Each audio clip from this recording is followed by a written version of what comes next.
Right, we are back with another number podcast. If I sound a bit nasally at any point, I do apologise. I've been suffering with man flu all week, but we're powering through. Aye, both got Um, colds. we're both not well, but we're both rugby lads and we're both getting on with it, so Oh, aye. it is Get what on it with is.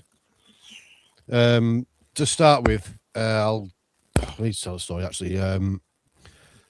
When you're up at a stupid time. So for me, this was like 6 o'clock on a Sunday morning. For whatever reason, I woke up and you get these mad ideas. You start googling stuff, and for some reason, I wondered what the world record is for the amount of conversions in 1 minute. So I looked it up, and it appears that in the Guinness World Records, it's 13. I thought I can do that. Put an application in at 6 in the morning, and it's been accepted. So it's going ahead. Don't know when. I'm thinking June time. And I'm going to do it as a fundraiser as well for the Steve Prescott Foundation and the Saints Academy Australia Tour for 2026. So we'll see how that goes. That's your official announcement. Ben, much better result this week. Much better result. The streak is over. Yeah, finally. The losing streak against your Wigan, Warrington, Leigh. Well, they'll just take Leigh out of it and have it as Wigan and KR and bloody Warrington, won't they? Yeah, it's now gone. Finally, monkey off the back, well and truly, and a much better performance. Still a long way to go on this journey. You can tell it's still a lot of people still don't seem fully comfortable with what the new style of play and what they're doing. But with each week, it should get a little bit closer to the final product. And we've also, you can't ignore the fact, it's not an excuse, but you can't ignore the fact the amount of key injuries we've had in just like pre-season, week 1, week 2. It's already like a ridiculous amount, considering we've played like 3 competitive games. So that has an effect on how cohesive the team is as well. So considering all that, I think very good. Much better defensively as well. On the edges, I still think we were cut open a lot. Yeah. And that's a bit of a worry. But up the middle, at least, was a lot better. A lot better than We've been lacking pace on the 3 quarters, I think. Yeah, I think Sailor a couple of times made some bad reads, which put his centre under a lot of pressure. And the centre got it wrong, no fault of his own. What I've noticed with Sailor in defence, he sort of almost gets in the way of the pack a little bit. Like he's sort of getting caught out a little bit, but I thought his defence was very poor last year. I don't think it's been that level of bad, but no, I think he's mucking in, but he's just sort of. There's a couple of times where it happened at Warrington where the centre basically has to try to jump in and get the ball carrier, and if he doesn't, it's a walk in. And it's Sailor's defensive decisions are putting the pressure on the centre and winger a lot, and creating that overlap. So it's something for them to work on. I'm sure they'll have seen it in the video review. And at the end of the day, it was a few tries conceded, a few scored, and a good win. It was a good side as well we were playing, remember. So I don't think it was anything too bad, really. I think even if we'd have narrowly lost, it would have still been a step in the right direction. So it's just good that we got the win. Yeah, and I do want to bring up Joe Sharks as well, who had a fantastic game for me. He's at 46 tackles in one game. Man of the match, yeah. And the winning try, so... I think the issue is, and I said this last week, is I understand the logic of Shorrocks, and I think we saw that logic play out in the league game. I just think we need overall a big pack to accommodate him. My only kind of issue is if you have Shorrocks and he does bring something, he does, but then you also have Wright and Whitley, and you've got tiny second rowers, and then you've got Delaney, who's not small by any means, but he's not the biggest prop. It's a bit too much to have all that in one pack for me. I think if we had a bigger size pack, Shorrocks works fine. I think we saw the best of him on Friday. And you can tell when it clicks how it's going to work. Like, it didn't click fully, but the way he was in that first receiver and the halves were playing really wide. So Shorrocks was always the first man who got the ball.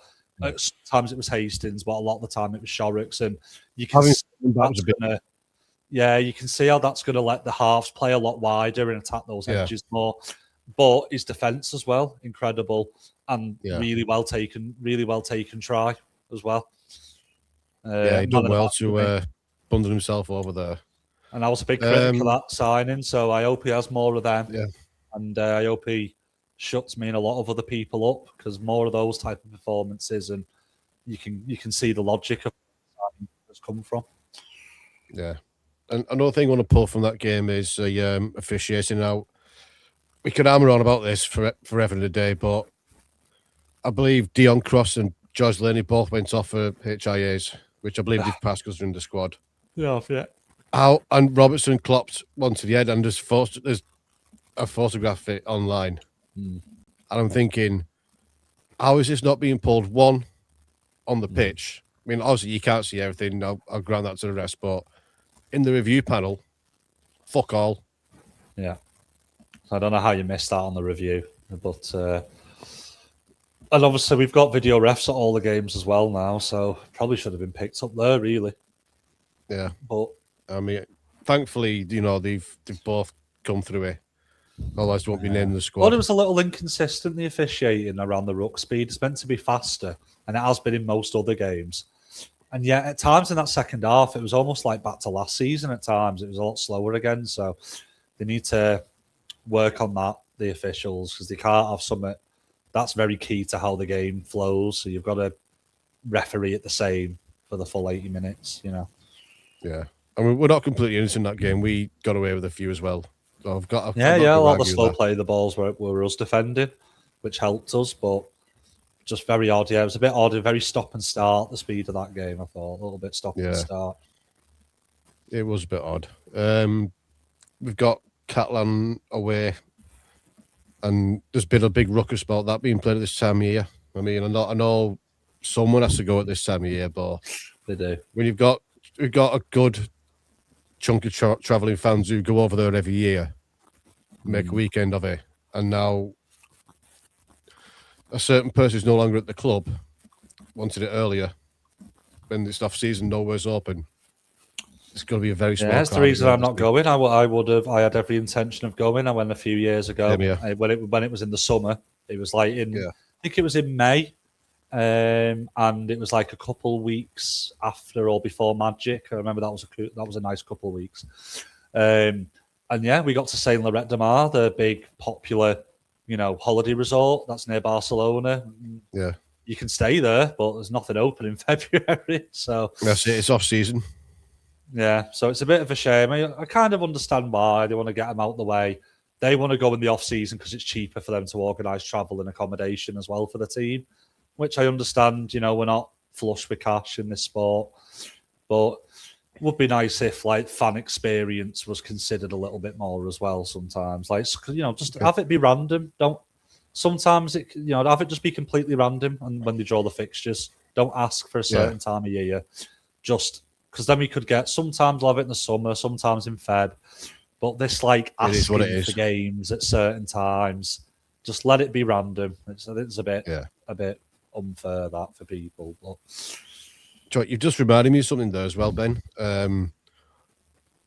What the fuck was that going on outside our stadium on Friday, by the way? So I've not seen that since Tonga and PNG played that World Cup game. Well, let me tell you, bang on about the matchday experience. I can officially say I was happy with the matchday experience. Yeah, I mean, I thought my manager took a load out.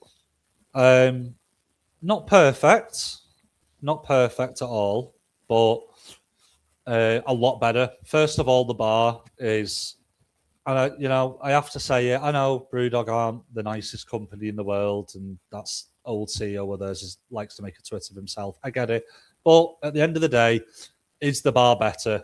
It is. It's a lot better. Just a simple fact. It nearly sorted out, didn't it? It was like a doctor's waiting room, the old bar. Too bright, no tables, just really weird branding and colours. Now it's dark. It's got an atmosphere. There's lovely neon lighting. All the Brewdog kind of corporate marketing elements are there. loads more tables, a DJ in the corner to get some atmosphere going. Brilliant. And I actually don't think I'll bother going to the town centre again. I think I'd just go to the stadium bar. I enjoyed it that much. So if you put off in the past like I was by the old rubbish bar, give it a go. It now opens slightly earlier as well. It's open at 5 when it's a Friday night. It'll be open at 5. I think it'll be a bit earlier if it's ever on a Saturday or Sunday.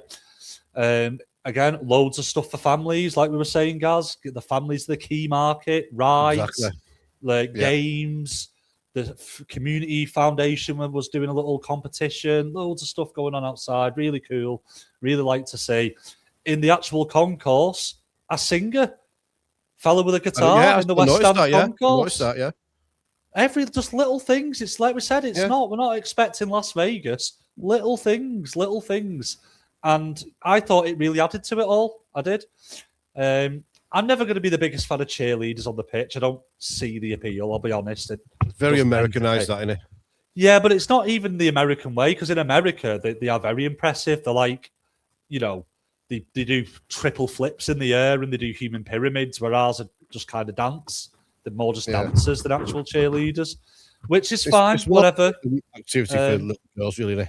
Yeah, and I get it gets like the young girls into working for the club, and it's a cool experience. It's nice, but maybe some more bands and stuff on the pitch as well, and not just the concourse and stuff like what you did with like the race and things like that, and just add it. It's not perfect. You've got the race against the wingman now, haven't you, on the touchline? Yes, so that's a good one. Like the video, the video one, yeah. So step in the right direction. Thumbs up, St. Helens. Yeah, well done. Finally, we're getting somewhere with that. We're getting somewhere. Keep it up, though. Don't just do it as a one-off. Keep it up. Right. So I've got the 21-man squad up here. I'm glad it came out. I thought we might be waiting another an hour or so more. Yeah, I was not expecting Delaney and Cross. So I believe Delaney, didn't he fail his HIA? No, he passed his HIA, Delaney. Did he pass it? I'm reading. Joe, what? I don't remember much of the game. I had quite a bit to drink, to be honest. I didn't even know he went off, if I'm going to be 100% honest, but there was a lot of head shots in that game, and both ways, I'll be honest, it weren't just not playing victim or anything like that. Yeah, and surprisingly, Nenny McDonald as well. Yeah, that could be late. Sky were making out that he was, really badly hurt, and then I remember seeing him on the sideline, jumping up and down at the end. I was like, well, he can't be that hurt. So, he's in the squad still. His quad taped up. Yeah, so I don't think they'll risk him if there's another option there. I think it might just be a late fitness test option. No, we got burnt last year, I think, by getting people back straight away. I think we saw it with, Murphy. I think he was brought back early a couple of times, just my opinion. And, it doesn't really matter. He was brought back far too soon last season. Yeah, and it doesn't really matter as well at the end of the day, because, it's a playoff sport. You don't need to win every game. Oh, yeah.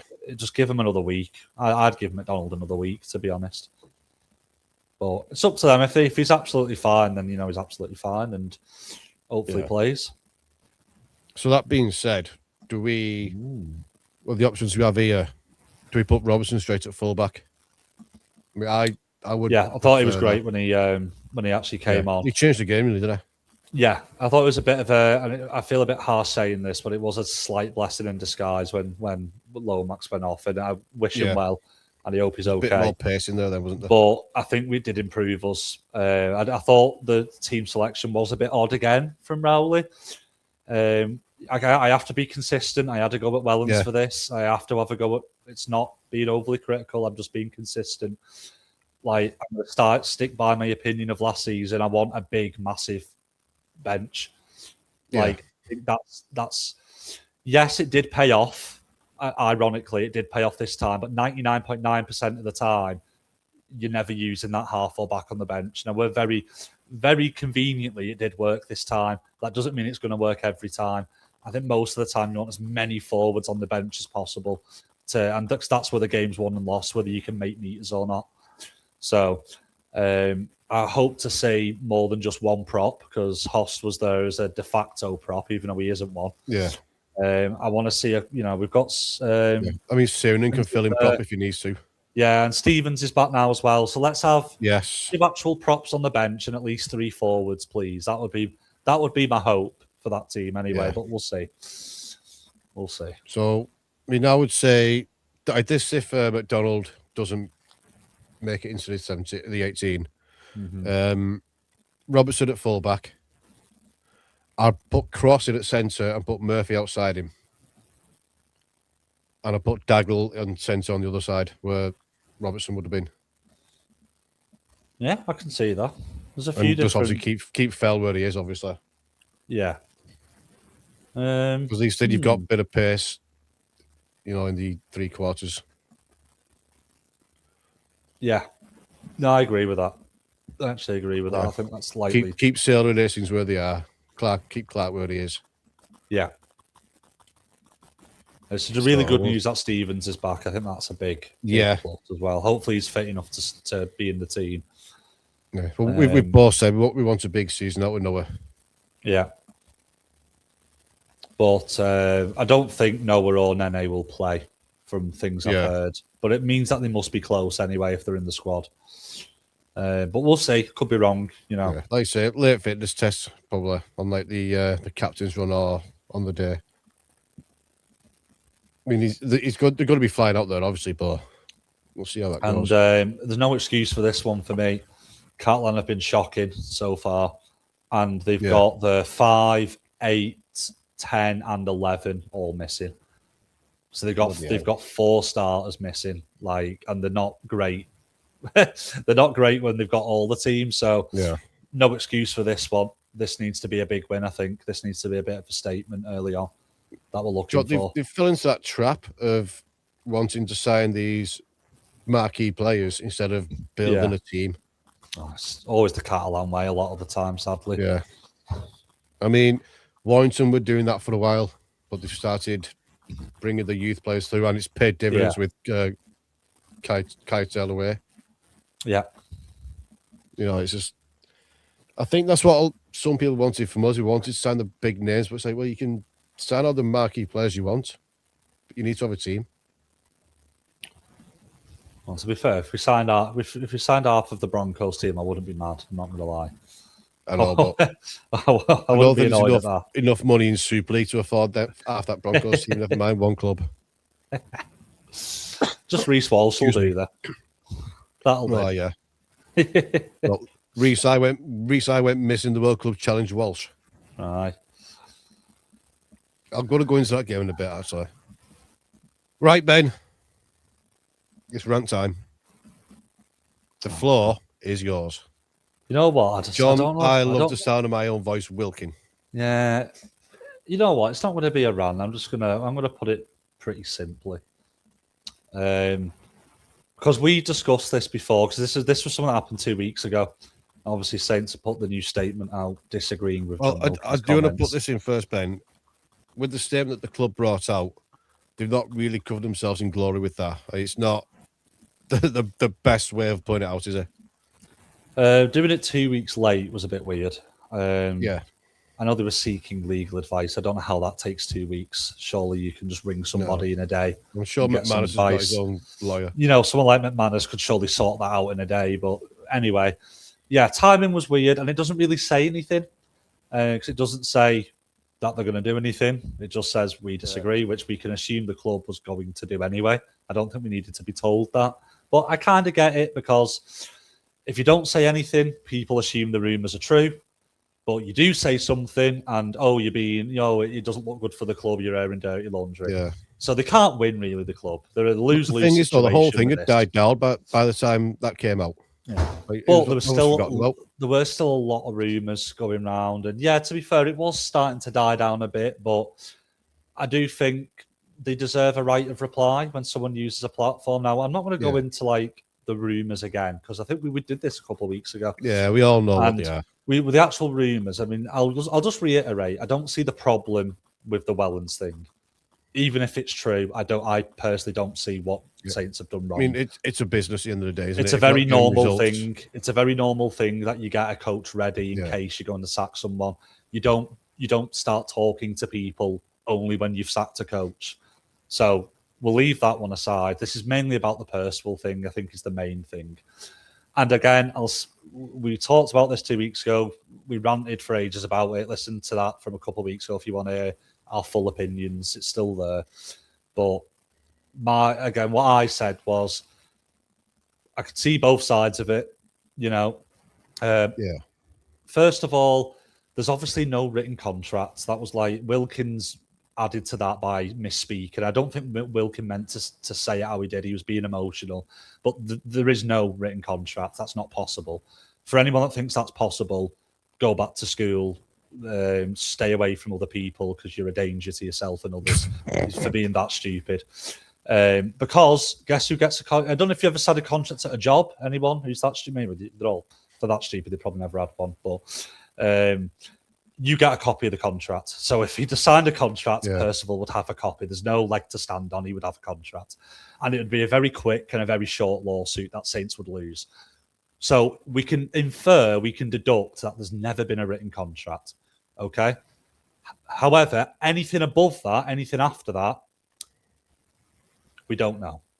No one knows. I have heard that a particular person who was at the club ripped it up in front of said player's face. Load of rubbish, load of shit. It's just not. If he did that, Percival would have his own copy. It's like, once you're ripping up a contract like it's a movie. Well, maybe ripped up before signed, basically. No, it's I think that's just a load of bollocks, load of bollocks. It reminds me of the Wellens being sacked after Magic stuff. Remember how many people heard things that were definitely true, and none of it was true, not a single one of it. No one knows apart from Mark Percival, Paul Wellens, Mike Roche, McManus, what's gone on at Saints. And this line, I just want to, before I talk about I'll get to Mr. Wilkin in a second. Before I talk about that, this line of defence that I've heard people say, well, it's not just him saying it. Loads of other people have said it. Yes. Do you know why? Because they're getting it from the same source. Obviously, they're all getting the same version of the story from Mark Percival, most likely, allegedly. It's like if I accused Gaz of stealing a tenner off me and I told 100 people. That doesn't make it more likely. That doesn't make it more likely it happened. If Gaz went, well, no, I didn't. Well, it's not just him saying it, Gaz. 90 people are saying it. It doesn't mean anything. They've all got it from the one source. So the people on Facebook who were trying to say that was some defence of Wilkin because he's not the only one. Well, of course he's not the only one. It's coming from the same person. So his side of the story is going to stay the same. Anyway, forgetting about that, no one really knows apart from people at the club, Mr. Percival. And Wilkin, I'm sure he fully believes what he's saying because he's got it off close friends, I'm guessing. And I'm not doubting, I'm not saying he can't have an opinion.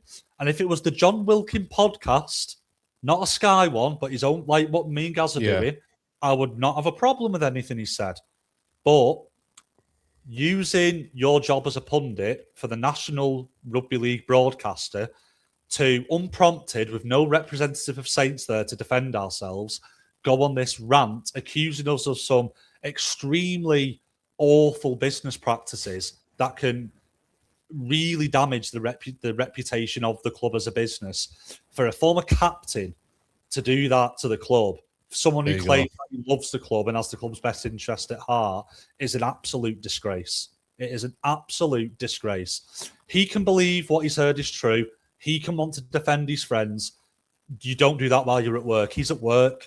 He is at work doing. And that's the thing. Whether he's right or wrong, and it shouldn't be played out in public anyway. Maybe they're right about it. Yeah, maybe Mr. I'm not disputing that he's 100% right in what he's saying. Maybe people were bullying Paul Wellens. Maybe it's all true. This should go down in private. It should be dealt with privately because the entity that is St. Helens, the club, is bigger than the people at it currently. It's bigger than the board of directors. It's bigger than the current chairman. It's bigger than the current players. However, the damage that you might do in the long term might outlive all of those people. And when new people are there, new players, new board, new chairman. They don't deserve to have to deal with St. Helens is a terrible business to work with reputation. It's the people you need to have a go at. Don't say St. Helens. And if you don't have the evidence to name individuals, then don't say Slander. anything. Then don't say anything. Keep it to yourself. It's unfair to paint the club as an entity like he's done on his platform with no one from Saints there to defend themselves. I don't care if it's right or wrong. We've talked about that 2 weeks ago. Don't care what actually happened. He could be completely right. It's wrong of him to do what he did in that platform, in that space. It was abysmal. If he wants to do that, get Dave Hutchinson on the bench and go. Get someone on his podcast. I've heard this. Start his own little podcast that has no affiliation with Sky, and it's just the Jon Wilkin hour, and say what you want. That's fine. But to be honest, it won't be an hour. I think If it's Jon really Wilkin on poor his own form. podcast, it'd be on I think 4 it's hours. really poor form. And I'm not saying he shouldn't believe his mates, because if it was my close mate, I would believe their version of the story. Yeah. But I also wouldn't go on a platform to hundreds of thousands of viewers and slander an entire entity, an entire club.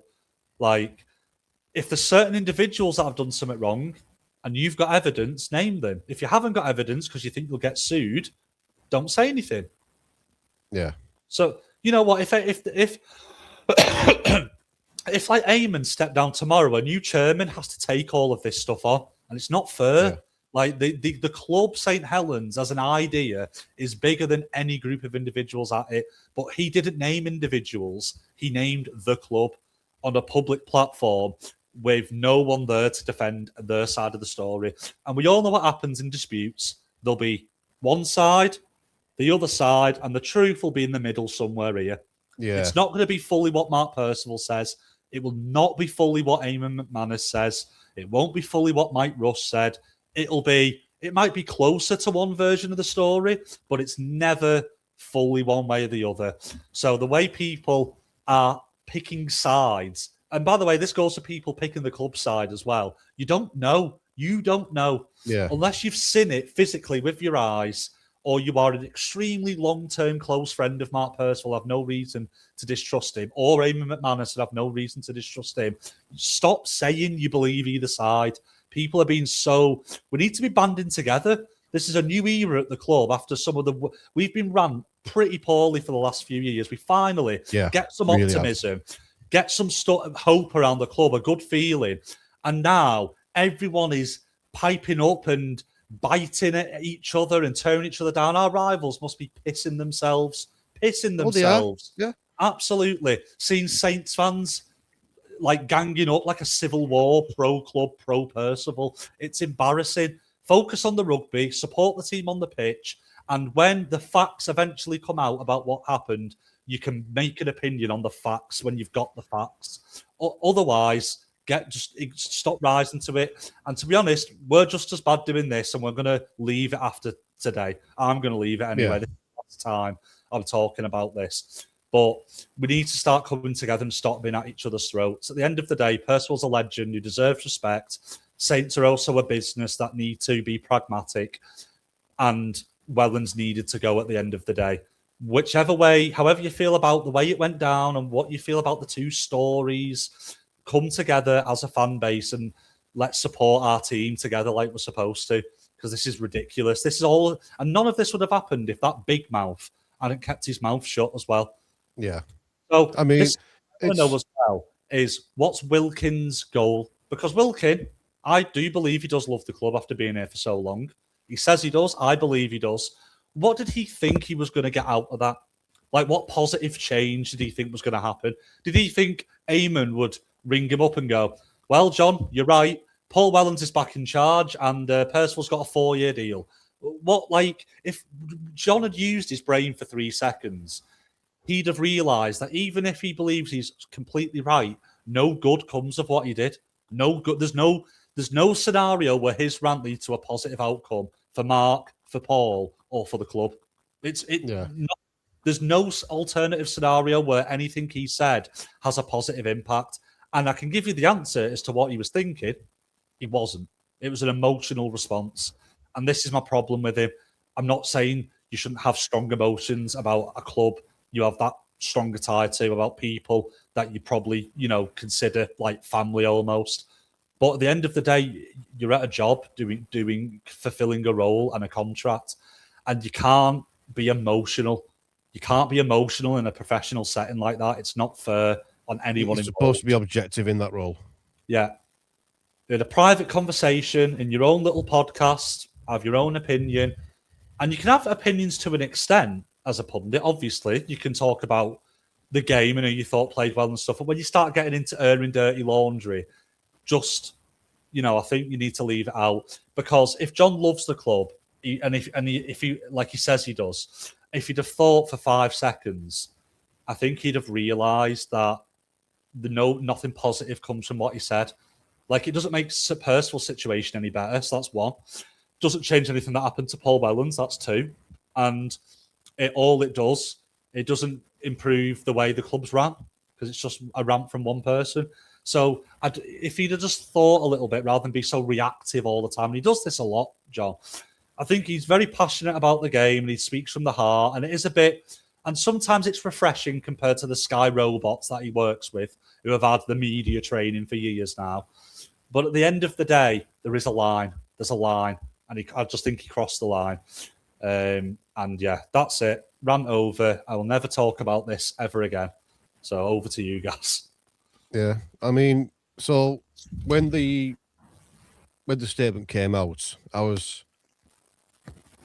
probably maybe a bit too emotionally invested with the club, and I sided with the club a little bit.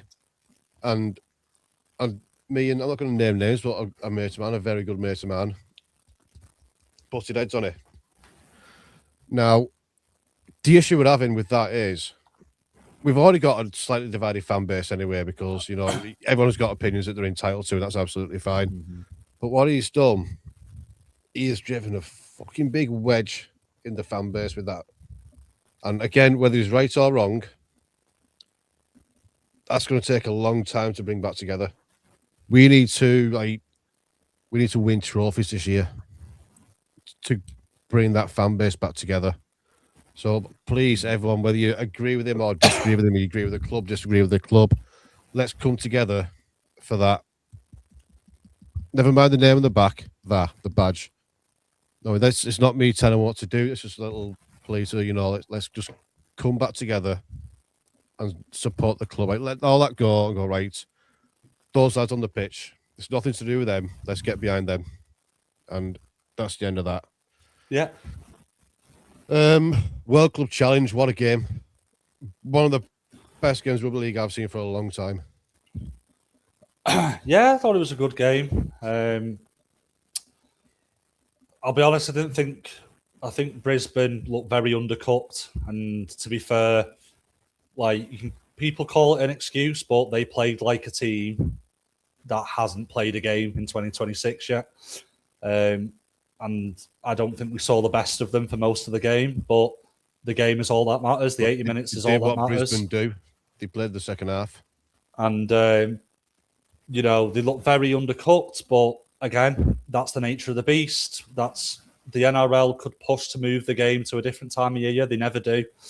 They always want it in pre-season, by the way. For people that say it shouldn't be, the NRL argues for that to be played in their pre-season.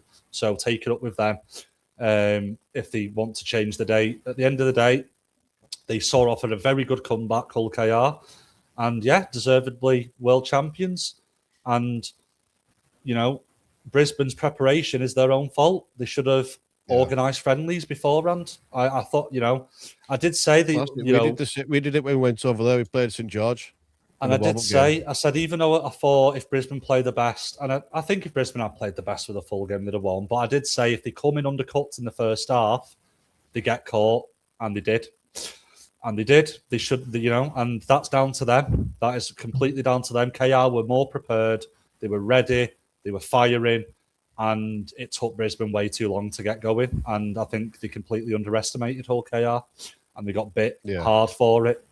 Very hard. I think a lot of Aussie teams do that. You always underestimate us, but when they actually turn the screw, Like, oh shit, we need to get It's down going. to Like, them. did with Penrith, we went up, Yeah. what was it, 10-0 against Penrith? Then they had to go, oh, we need to start playing. Should have been 16 or 14. We had a try disallowed for no reason. Yeah. It was not a forward pass. It was not a forward pass to Will. You not letting that one go, yeah. Not letting that go. But Jez Litton. Yeah, really good game. I thought Hadley as well, is it? Dean Hadley as well. Dean Hadley, he done his eye socket at some point today. Yeah, I thought he had an excellent game, to be honest. Never really notice him when he plays. He's very much like an unsung hero type, but I noticed him in that game. He was very, very good. Led the pack very well. Shows you how important a good kicking game is, because almost none, or maybe, almost none, apart from one, of the KR tries were from kicks. We're from broken field play. We're from, looking up and playing what's in front of you. Shows you how important that is against a very well-organised defence. Because with the set plays and with the ball in hand, they very struggled to break them down. But when they played off the cuff, when they made it, when they took risks, look what happened. So that type of rugby is the way to go for me. Yeah, I thought Michael Lewis had a much better game at fullback than he would have done at 6. Possibly, yeah. I think because he had to be a lot more switched on in that position. Yeah, he did. And Joe, what it goes to show what he can do when he's not being a little shit house. I mean, you want some of that. You know what I mean? You want the players to get in the other team's faces. You want a bit of guile, yeah. You want a little bit of it. But when he's focused on his game and he's not messing about, he's a fantastic little player. Very good. Very good, yeah. Very good player. Yeah. Do you think that Jez Litton is the heir to the throne of James Roby, as in the top number 9? Don't think he'll ever outplay him, but is he the next one? Well, yeah, I mean, that's like the best 9 in the comp. He clearly is, but he's nowhere near as good as Roby at his best.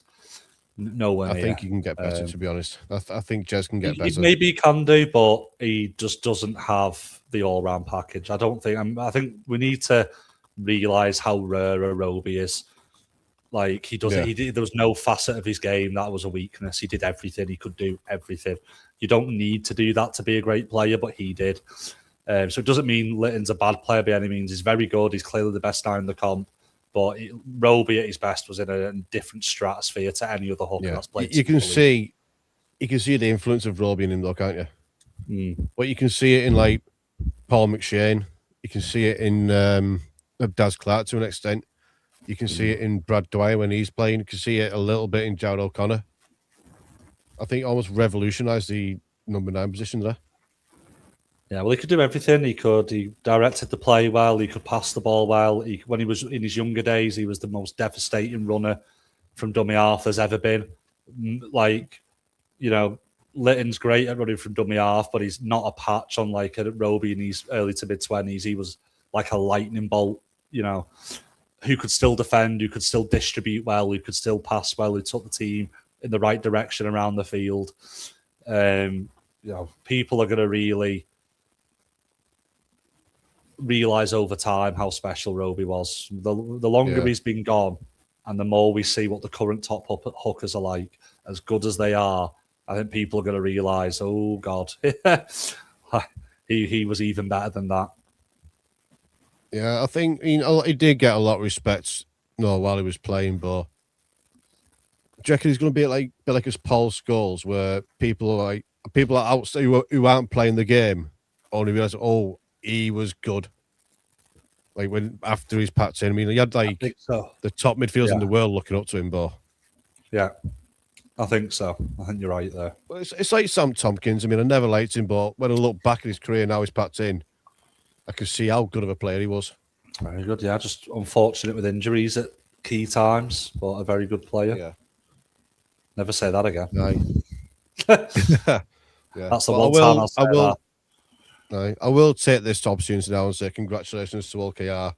What they've done is nothing short of special. I mean, within 10 years, they've gone from losing £1 million game to completing the quad. So, you know what? Fair play to him. Fair play to Willie Peters for what he's done. Excellent. The executives, they've all done the right thing. They've ran the club spot on. And it's got the fans back on board. Some of them are insufferable, but a lot of them are insufferable. Who can't be? Who can't be? You know, when we was winning 4 in a row, everyone hated us. So yeah, and spare a hopefully thought for the Hull FC fans at the moment. Oh, Joe. Hull KR have the record club attendance at their ground for a rugby game, and they did it while winning the World Championship. Can you imagine? If that happened to us, oh my God, I think that'd be it. You know, I think you'd have to put me on a watch list for the next few weeks. Yeah, so spare a thought, those poor Hull FC fans. I'm sure your time will come. Surely you can't keep being run so badly for so long. While being such a big club. But we'll see. We'll see. That's the thing. I mean, Richard Mile has come in and he signed all these players, but they're either injured or it's not gelling yet. Yeah, it's still very early days for this year, but wasn't really impressed with the signings on paper. I think they've got it very wrong. I don't really not really sure what they're going for, but they've got a long way to go, definitely. I mean, they're missing Ezzy. That's just goes without saying. And obviously Will Price as well. Yeah, Joe, I'm gutted for him. That's a horrible injury. That been out for the season after 2 games. Yeah, he's had just a reminds really me of injuries. Yeah, reminds me of Lewis Dodd a couple of years ago when he got the Achilles injury. That was him done. Hopefully, he can come back anyway. Yeah. I've just seen something here. I mean, it's not really big news, but Kevin Nagama and Sione Matautia are both getting a run out together for when the page loads up, if it loads up. I've just had it now, it's gone. Oh, by the bloody hell. Well, either way, I think it's New South Wales County Newcastle Rebels. Ah, interesting. Well, good luck to them. Both got retirement for that. And of course, there's haters saying, why is this news? Because it is. Just leave us alone. Yeah. I'm happy with it, so they can piss off. Predictions. All right, let's get them up. Let's do it. I've somehow stayed top. Yeah, you're top. No, how long that lasts for? I don't know. It's early days. It's early days. Top because he accidentally put York in week 1. By the way. Yeah, you're absolutely right on that. I'm not letting it go. I'm not letting it go. I'd be first now, so I'll probably be there anyway. Right. I have got Tom's this week. It'll be there somewhere. I don't think there's too many. There's a couple that people might go the other way, I think, but I think they might be fairly aligned, but maybe I'm wrong. So, Wigan versus Leigh, the battle at Borough, as they call it in Wigan. I'll give Tom's first. He's gone Wigan. Yeah, I've gone Wigan. Yeah, I've gone Wigan as well. Yeah. Castleford against Huddersfield. This is the hardest one just because they're both awful. I've gone Cast for home advantage. I've gone Cast, so Tom. Yeah. FC versus York. Me and Tom both gone York. I've gone FC. I think home advantage I think York might struggle away from home this year. I think their wins will only come at home. It's just my thinking. And Vegas, KR Leeds. I've gone KR and Tom has gone KR. I think that'll be a bit of a blowout myself, but we'll see. Could be wrong. Yeah. Warrington Waker. I think Warrington are going to absolutely dismantle them. They've had a week off and Wakefield aren't looking good. I'd say they've had that break, and also they always do this. Warrington first 5-6 weeks. That's going to be the big gap of the week. They're going to blow people away, and then they'll drop off and win nothing again come the end of the season, as is the Warrington way. I hope so. Anyway. I've backed Saints to beat Catalan. They're missing 5 players. They've been rubbish. We should win that. No both me and Tom have. Yeah. And Bradford against Toulouse, which might be the tightest tie of the round. Right. I have gone Bradford. Tom's gone Toulouse. I've gone Bradford just for home advantage only. Again, that's the only reason. If it was in Toulouse, I'd go Toulouse. Yeah. But yeah. So a few differences there. It'd be interesting. Yeah. Very interesting. see I'm what just happens. scouring around now, see if we can find any more news. Because you just know sometimes when we start, there's always something that bloody turns up. It always likes to happen as soon as we've stopped, doesn't it? Yeah. So I always try and keep a little lookout for what's going on and if there's anything going on. Usually Matt Shaw's spouting a bunch of bollocks, but it's going to be a lot more copy and paste while he's on holiday as well in Vegas. I don't think there's What been do you think too of much, this? to be honest, Right. this week. So Willie Mason's been back on his Levels podcast, and Oh God, he's on about how the British team's always win and all that stuff. But if you put Hull KR in the NRL, wooden spoon for that one game, they get up when they're just not at that level. I think more Super League teams would. wooden spoon's a bit ridiculous. I don't think. Yeah. Someone who watches the NRL almost. I watch pretty much every game in the NRL every year. People need to stop. Yes, the top teams are absolutely better than ours, but people need to get out this idea out the head that it's amazing from top to bottom. The wooden spooners the last 4 or 5 years would have been near the bottom of Super League. The horrendous team, awful teams. Your Melbournes, your Roosters. They have got much stronger strength in depth, the top teams are very good. But this idea that it's just champagne world-class rugby from 1 to 16 is just nonsense. Let me tell you, watch it. If you think that, watch it for yourself. Watch those bottom place teams. Hull KR would demolish the bottom 4 NRL teams. What you'd normally consider the top 6 Super League sides would finish above the likes of Titans, Tigers, easily. Dragons. Oh, I hate to say it, Dragons, even though I follow them, but Dragons are horrendous. Yeah, the Rabbitohs, the way they've gone recently. Yeah, so sorry, it's 17 now, I should say as well. 17 teams now. Yeah. But no, that's ridiculous. It's just standard Aussie ignorance and arrogance. If they were a bottom place team, there's no way they could perform to that level. Even if just for one game, it's just not ever going to happen. So yeah, it's a load of rubbish. But his head's been knocked that many times. Not much sense comes out of it anymore. So yeah.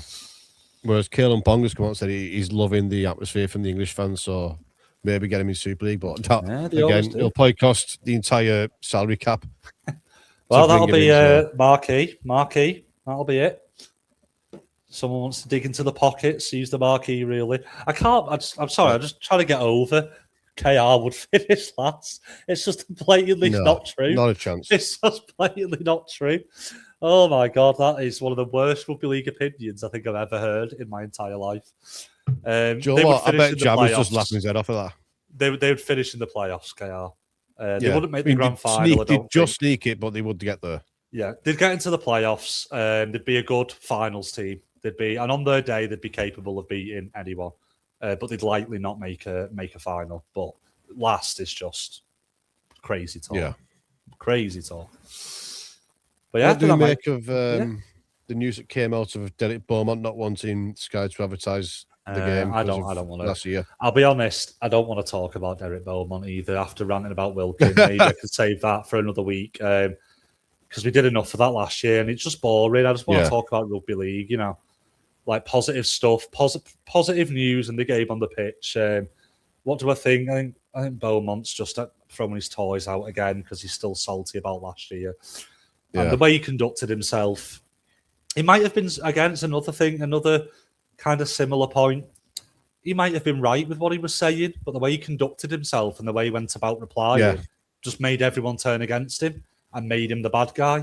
And he just doesn't realise that. Like, if he'd have just done it privately or put a more professional statement out, but that long diatribe that he put out, that almost read like he was almost drunk, embarrassing statements in the middle of the night, and the way he just prances one around too many glasses of wine, like a 12-year-old kid who's got ADHD, and he's just, even when he's right, he manages to make himself look wrong. You know what I mean? He's just one of those people. And I get he's passionate, but Yeah, again, there's passion, but there's professionalism in these things as well. And, whatever. I'm looking forward to the players. I'm looking forward to the game. I don't care about Derek Beaumont or Chris Radlinski's weird little beef, Yeah. whatever. I think Radlinski doesn't give a flying shit about it. No. He conducts himself how a CEO should conduct himself as well. So, got a lot of time for Chris Radlinski.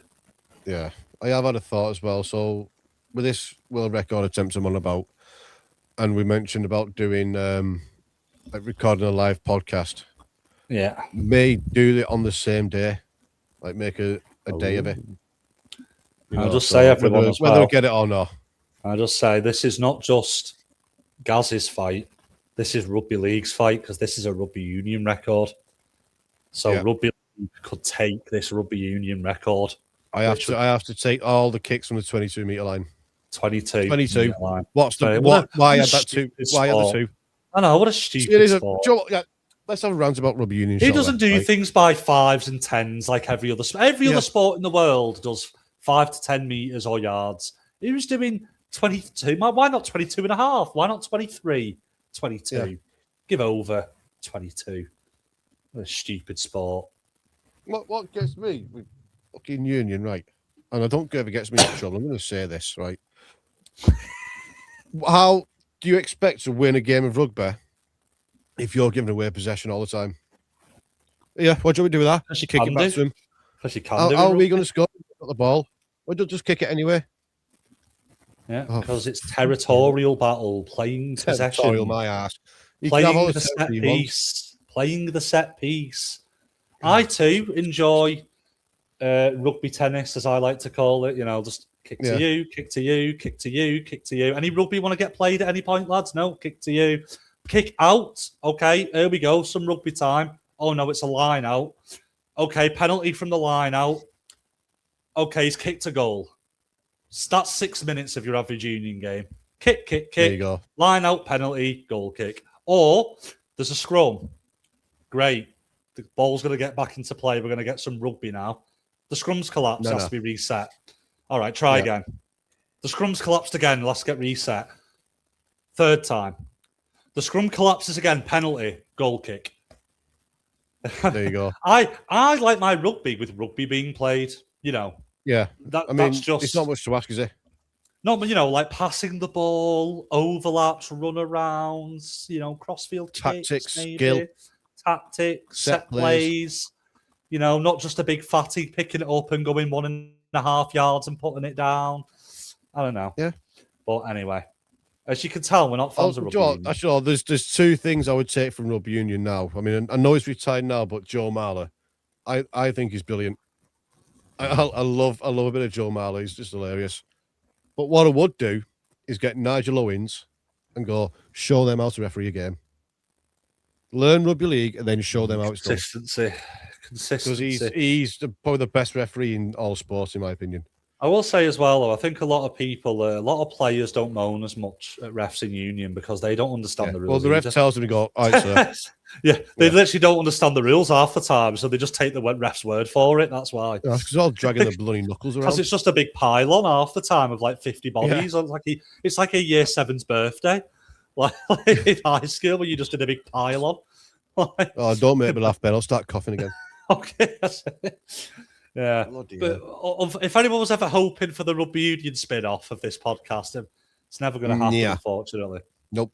I will say, I can watch the odd international if like a team like New Zealand who do throw the ball about a bit play. If a team like New Zealand who throw the ball about a bit and some of the Pacific Island teams who throw it about, I can stomach it. But English rugby union, English club rugby union is one of the dourest. I mean, I would take watching Fatawi versus Brook on a field on a wet Tuesday night than watching a Guinness or whatever it's called these days, Aviva Premiership rugby union match any day of the week, any single day, without even, you'd have to pay me to go to the union game.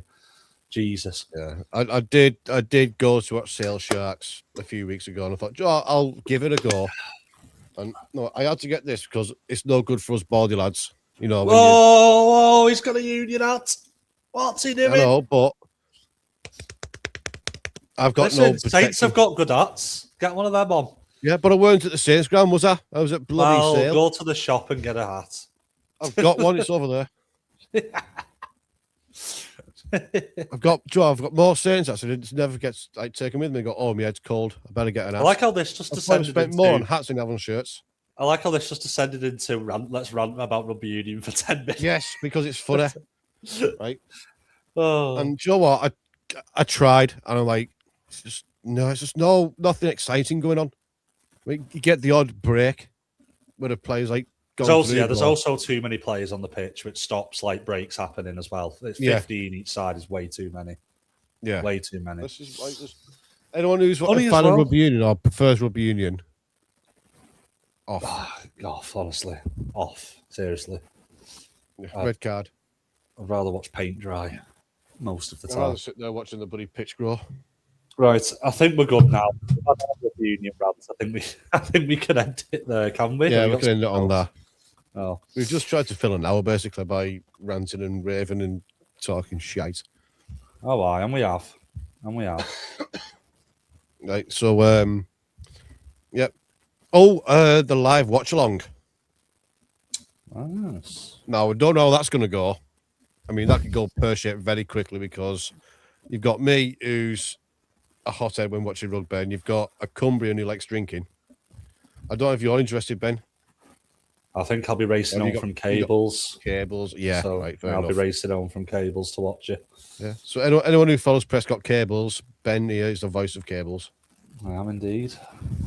So yeah, me and Tom will be watching the game. We'll have Instagram live on. We'll just be reacting to the game, and any questions anyone has, we'll try to get through as many as we can. God, Tom's going to get the account banned.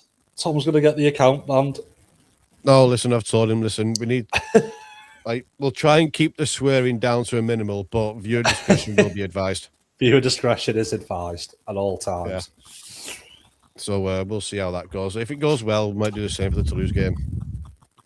Indeed. Yeah, I'm not going to get to every away game either. So if there's ones that can't get to, we might do it again. So we'll see how it goes this first little test run. Yeah. And so we'll see you there if anyone's interested in. I mean, we can't sound as bad as bloody John Wells, can we? It would be very hard to sound as bad. Yeah, at least we'll have a laugh at it. Indeed. Oh, right, so we'll be back next week, and we will see you all there. See ya.